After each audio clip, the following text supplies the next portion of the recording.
අදත් හැමෝම ආයුබෝවන් කියලා පිළිගන්නවා Sanush Bro YouTube channel එකට. ඉතින් අදත් මම ඔයාලට අරගෙන ඇවිල්ලා තියෙන්නේ laptop screen repairing video එකක්. ඉතින් අද වීඩියෝ එකට මම අරගෙන ආවේ Lenovo G510 කියන laptop එක. ඉතින් මේ laptop එකේ screen එක damage වෙලා තින්නේ. අද අපි මේ වීඩියෝ එකෙන් කතා කරන්නේ කොහොමද මේ laptop එකේ screen එක disassemble කරන්නේ සහ අලුත් screen එකක් මේකට දාගන්න කියන එක ගැන. එහෙනම් අපි යමු වීඩියෝ එකට. ලැප්ටොප් එක අපි බූට් කරලා බලමු. ඉතින් ඔයාලට පේනවා ඇති මෙතන දැන් ස්ක්‍රීන් එකේ වටේ ෆ්‍රේම් එක සුදු වර්ණයක් අරගෙන තියෙනවා. ඉතින් අද රිපෙයාර් එකටත් අවශ්‍ය කරන ටූල්ස් මම මෙන්න මේ විදිහට arrange කරගෙන තියෙනවා. ඉතින් මේ ලැප්ටොප් එක බූට් වෙලා ටික වෙලාවක් ගත වෙනකොට තමයි මේ විදිහට ස්ක්‍රීන් එකේ සුදු පාට සහ රෝස පාට ඩොට්ස් වගේ ඉන්නේ. ඉතින් ලැප්ටොප් එක බූට් කරලා ටික වෙලාවක් යද්දි තමයි මේ ස්ක්‍රීන් එකට තියෙන ප්‍රශ්නේ එන්නේ. ඉතින් එතනදී සිද්ධ වෙන්නේ ඇත්තටම මේ ස්ක්‍රීන් එක දැන් ගොඩක් පරණ නිසා LCD පැනල් එකේ මොකක් හරි ප්‍රශ්නයක් වෙන්න පුළුවන්. ඉතින් මේ LCD පැනල් එකේ තියෙන ප්‍රශ්න නිසා තමයි ටික වෙලාවක් යද්දි කම්පියුටර් එක වැඩ කරන්න පටන් ගන්නකොට මේ විදිහේ ප්‍රශ්න එන්නේ. ඉතින් අපි බලමු කොහොමද මේක ෆික්ස් කරගන්නේ ඉක්මනින්ම කොහොමද නිවැරදි විදිහට. ඉතින් අපි බලමු කොහොමද නිවැරදිව මේ Lenovo G510 laptop එකේ screen එක replace කරන්නේ සහ මේකට නැවතත් අලුත් screen එකක් replace කරගන්න කියන එක ගැන. ඉතින් මේ ගැන වීඩියෝ එකක් මම මීටත් කලින් කරලා තියෙනවා. ඒකත් වීඩියෝ එක බලන්න. අපි එහෙනම් යමු වීඩියෝ එකට. හොඳයි. ඉතින් අපිට මෙන්න මේ විදිහට පුළුවන් මේ screen එක clips ඉවත් කරගන්න.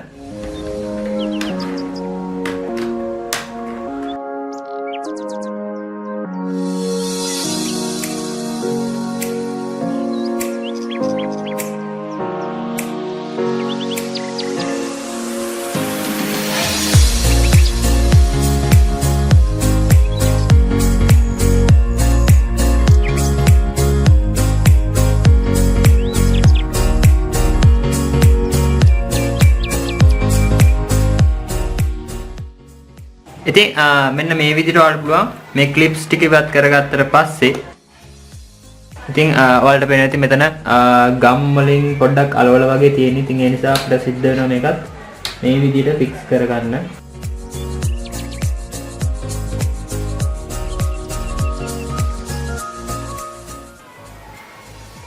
ඉතින් මේකේ බොටම් ලයින් එකත් ඔයාලට මෙන්න මේ විදිහට ක්ලිප්ස් පන්න ගන්න පුළුවන් හැකියාව තියෙනවා. දැන් ඔයාලට පේනවා ඇති කිසිම ප්‍රශ්නයක් නැතුව ගොඩක් ඉක්මනින් front panel එක වලට අයින් කර ගන්න පුළුවන් මේ විදිහට. මම මේක මේ විදිහට අයින් කර ගන්නවා. ඉතින් ඔයාලට මෙන්න මෙතනදී බලා ගන්න පුළුවන්. ඔයාලට මතක ඇති Acer laptop එකේ screen removal video එක බැලුවා නම් මෙන්න මේ විදිහට frame එකට screen එක joint වෙලා තියෙන මේ screws කිහිපයක් තියෙනවා. ඉතින් මේ කිහිපේ ඔයාලට ගලව ගන්න පුළුවන් මේ විදිහට. මෙතනදී මම හිතනවා මෙන්න මේ ඉතින් මෙන්න මේ ස්ක්‍රිව් කිහිපය ගලවගෙන අපිට පුළුවන් මේ ෆ්‍රේම් එක ඉහළට ගන්න. මෙන්න මේ විදිහට ස්ක්‍රිව්ස් කිහිපය ඉවත් කර ගන්නවා.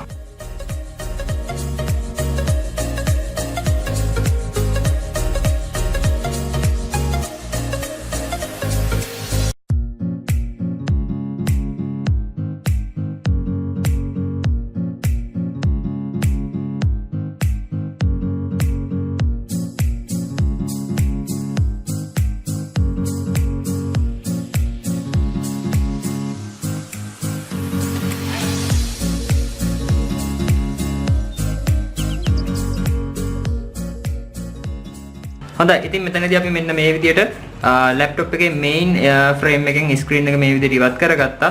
ඉතින් දැන් අපිට පුළුවන් මේ screen එක මේ විදිහට remove කරගන්න. ඉතින් මේක ගොඩක් පරිස්සමෙන් කරන්න ඕන දෙයක්. මම ඔයාලට කලිනුත් කියලා තියෙනවා. මේ ලැප්ටොප් එකේ ගොඩක්ම ප්‍රවේශමෙන් අපි remove කරගන්න ඕනේ ලැප්ටොප් එකේ ribbon එක. ඉතින් ඒ වගේම ඔයාලට පේනවා ඉතින් මෙතන sticker එකක් තියෙනවා. මේ sticker එක ඔයාලා හිමීට ගලවන්න.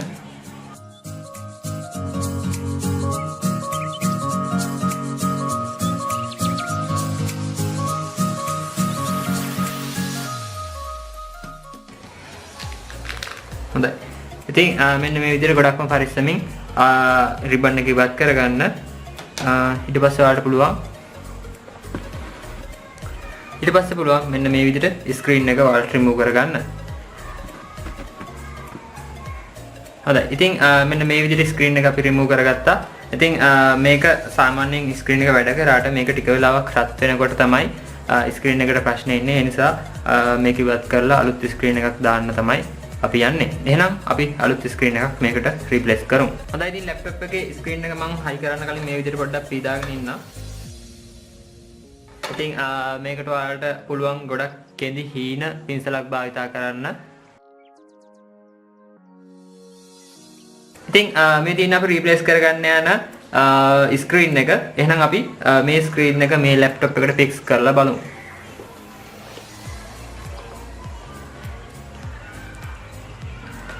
ඉතින් මෙතනදී මම මුලින්ම කරන්න යන්නේ ලැප්ටොප් එකට රිබන් එක සයි කරගන්න.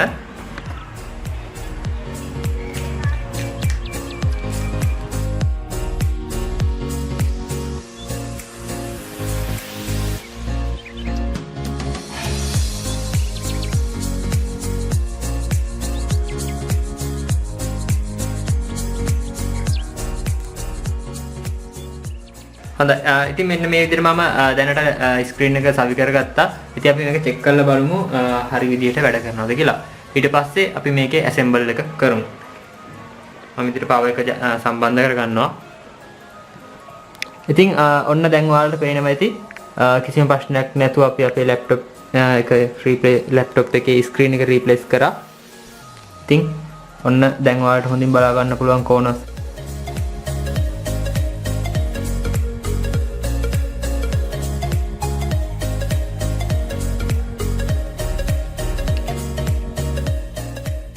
හොඳයි. ඉතින් දැන් ඔයාලට බලා ගන්න පුළුවන් ගොඩක්ම හොඳ බ්‍රයිට් ලුක් එකක් තියෙනවා. ඉතින් මේ චූටි ඉරක් වගේ තියෙන්නේ ඔයාලට කැම් එකෙන් පේන විදිය.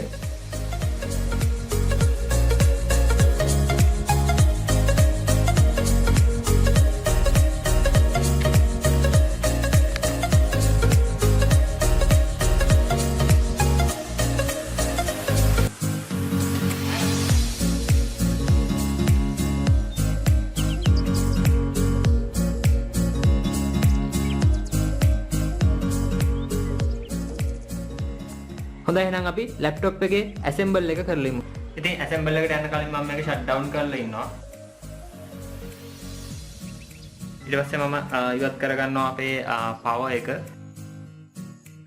ඉතින් ඊට පස්සේ ඔයාලා කරන්න තියෙන්නේ මේ ලැප්ටොප් එකේ ෆ්‍රේම් එකට මේ ස්ක්‍රීන් එක තිබුණු විදිහට නැවතත් සවි කරගන්න එක. ඉතින් මම මුලින්ම කරන්නේ මෙතන right corner එකේ right top corner එකේ තියෙන screw එක දාගන්න එක. ඊට පස්සේ මම කරන්නේ left bottom corner එකේ තියෙන screw එක දාගන්න එක. ඊට පස්සේ මම කරන්නේ left top corner එකේ screw එක දාගන්න එක.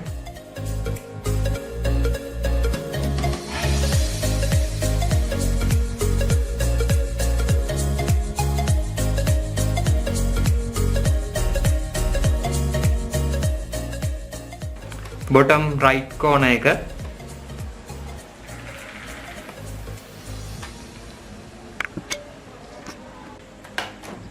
right. ඉතින් ඊට පස්සේ පුළුවන් අපට centers වල තියෙන screws සවි කරගන්න.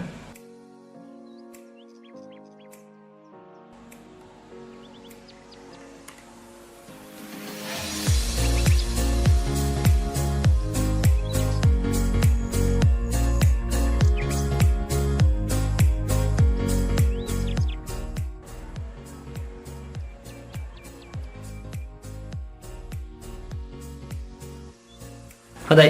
මේ විදිහට ස්ක්‍රූස් අපි දාගත්තට පස්සේ ඔයාලට පුළුවන් අපි මෙතනදී ගලවගත්තු මේන් ෆ්‍රේම් එකේ ස්ක්‍රූස් සම්බන්ධ කරගන්න.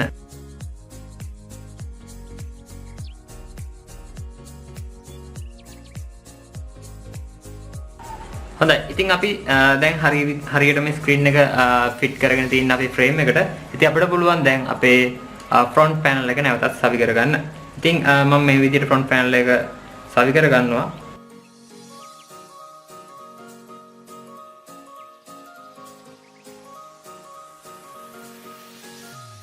ඉතින් දැන් ඔයාලට පුළුවන් මෙන්න මේ විදිහට ක්ලිප් කරගෙන යන්න.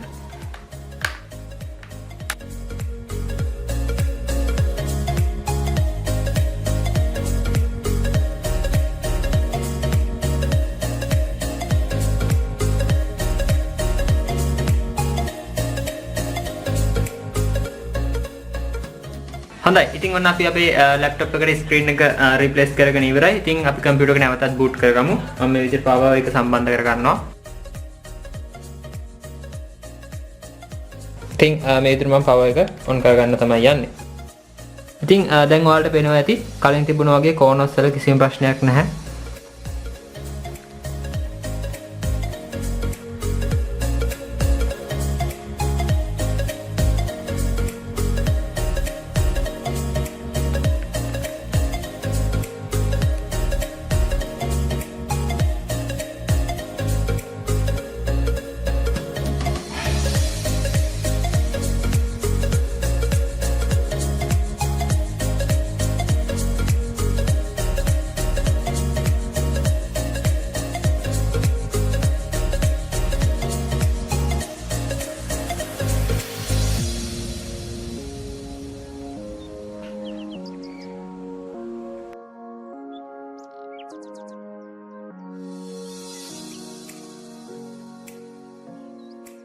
හොඳයි. ඉතින් ඔන්න අපි අද Lenovo G510 කියන ලැප්ටොප් එකේ ස්ක්‍රීන් එක රිමූව් කරලා නැවතත් අලුත් ස්ක්‍රීන් එකක් රීප්ලේස් කරා. ඉතින් දැන් ඔයාලට තේරෙනවා ඇති කිසිම ප්‍රශ්නයක් නැතුව ගෙදරදීම මේ ලැප්ටොප් එක ස්ක්‍රීන් රිපෙයාර් කරගන්න පුළුවන් කියලා තියෙනවා. කොහොම වුණත් මම හැමදාමත් කියනවා වගේ මම මෙතනදී ඔයාලට දැනුත් කියනවා ඔයාලට නිසි පළසුරුද්දක් නැත්නම් මේ ගැන සාමාන්‍ය දැනීමක් නැත්නම් මේ දේවල් වලට අත ගහන්න යන්න එපා. එහෙම වුණොත් ඔයාලගේ ස්ක්‍රීන් එකට සහ ලැප්ටොප් එකට ඊටත් වඩා හානියක් වෙන්න පුළුවන්. ඒ වගේම නිවැරදි ටූල්ස් ඔයාලා මෙතනදී භාවිත කරනවා නම් ගොඩක්ම හොඳයි කියලා තමයි මම හිතන්නේ. ඉතින් පිළිතල වලින් පුංචි දේවල් වලින් මේ දේවල් කරවන්න යන්න එපා කියලා මම ඔයාලට කියනවා. ඉතින් මේ විදිහේ වීඩියෝස් මම ඉස්සරහට ගොඩක් අරන් ඉන්න බලාපොරොත්තු වෙනවා. ඒ වගේම දැනටමත් මම මේ විදිහේ වීඩියෝස් ගොඩක් කරලා තින්නේ. ඉතින් ඕනම බ්‍රෑන්ඩ් එකක ලැප්ටොප්ස් වල ස්ක්‍රීන් රිපෙයාර් කරගන්න, ඒ වගේම ඇසෙම්බල් ඩිසෙම්බල් කරගන්න, තවත් පාර්ට්ස් රිමූව් කරන්න සහ රීප්ලේස් කරන්න මේ විදිහේ වීඩියෝස් ගොඩක් අරන් ඉන්න බලාපොරොත්තු වෙනවා Sanush Bro YouTube channel එකේ. ඉතින් තවමත් ඔයාලා මාව subscribe කරලා නැත්නම් subscribe කරලා මට උපරිම සහයෝගය ලබා දෙන්න. ඒ වගේම ඔයාලගේ අදහස් කමෙන්ට් කරලා යාළුවන්ටත් බලන්න මේ වීඩියෝස් share කරන්න අමතක කරන්න එපා. ඉතින් වීඩියෝ හොඳයි කියලා හිතනවා අනිවාර්යෙන්ම like කරලා යාළුවන්ටත් බලන්න share කරන්න.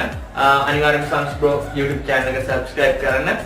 මේ දින වගේ social media මාව like කරන්න follow කරන්න මගේ updates ඉක්මනින්ම ඔයාගේ ළඟට ගෙන්න ගන්න. ඉතින් තවත් අලුත් වීඩියෝ එකකින් හමු වෙනකම් ඔයාලා හැමෝටම සුබ දවසක්.